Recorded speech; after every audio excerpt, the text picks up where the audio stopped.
Next मैं request करूंगा ब्रजेश तोमर जी से। ब्रजेश तोमर जी, जय श्री राम।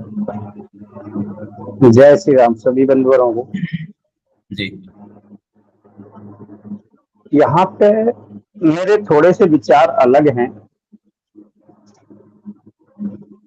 यदि सनातन में हिंसा शब्द नहीं होता तो शास्त्र विद्या के साथ में ही शस्त्र विद्या का उद्गम क्यों होता है?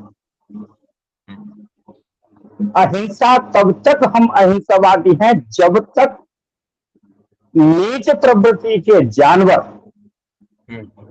अभी तो मैं मनुष्य की श्रेणी में उनको मानता ही नहीं, उनको मैं हिंसक श्रेणी के जानवर मानता हूं जो हिंसा फैलाने का प्रयास कर रहे हैं पूरी दुनिया में। जी, अब बात आती है मेरी कि आखिर मैं क्यों उसका प्रतिकार नहीं कर पा रहा हूं। उसके पीछे मुझे 2 वजह समझ में आती। पहली वजह तो यह है कि जो सनातन शब्द है वो लोगों की वाणी में है, सिर्फ जेहन में नहीं है।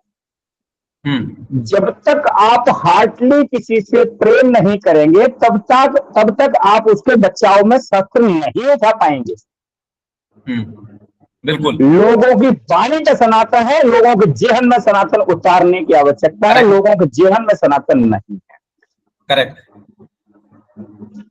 तो मेरा कहने का तात्पर्य है तो सबसे पहले हमें सनातन को धारण करना होगा, अपने जेहन में उतारना होगा, तब हम उससे प्रेम कर पाएंगे। और जब प्रेम कर पाएंगे, जिस व्यक्ति से आप प्रेम करते हैं, चाहे वो आपके परिवार का हो, आपके रिलेशन का हो, और उसके ऊपर जब कोई आपत्ति आती है तो आप तन मन और धन से उसके साथ खड़े हो जाते।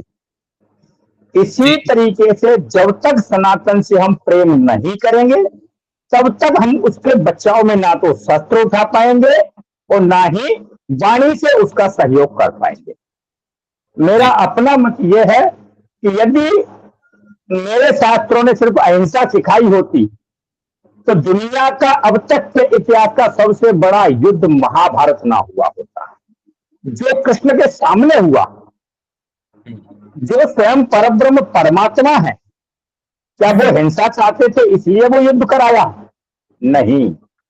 यदि विधर्मी के साथ मेरे पिता भी खड़े हैं तो शास्त्र आज्ञा देता है कि आप अपने पिता का वध कर सकते हैं, आपको पाप नहीं लगेगा। जी। यदि कोई इस बात से सहमत ना हो तो सिर्फ महाभारत पुराण को उठा के पढ़ लें, उसमें स्पष्ट पितामह भीष्म ने यह आदेश दिया है कि विधर्म के साथ अधर्म के साथ जो खड़ा है, आज मेरी स्थिति, पितामह भीष्म की स्थिति जो हुई थी, सिरसैया पे लेटे थे, वो सिर्फ इसलिए हुई थी कि धर्मात्मा होने के बाद भी वो अधर्म के साथ खड़े थे, इसलिए उनको ये भोगना पड़ा। जी।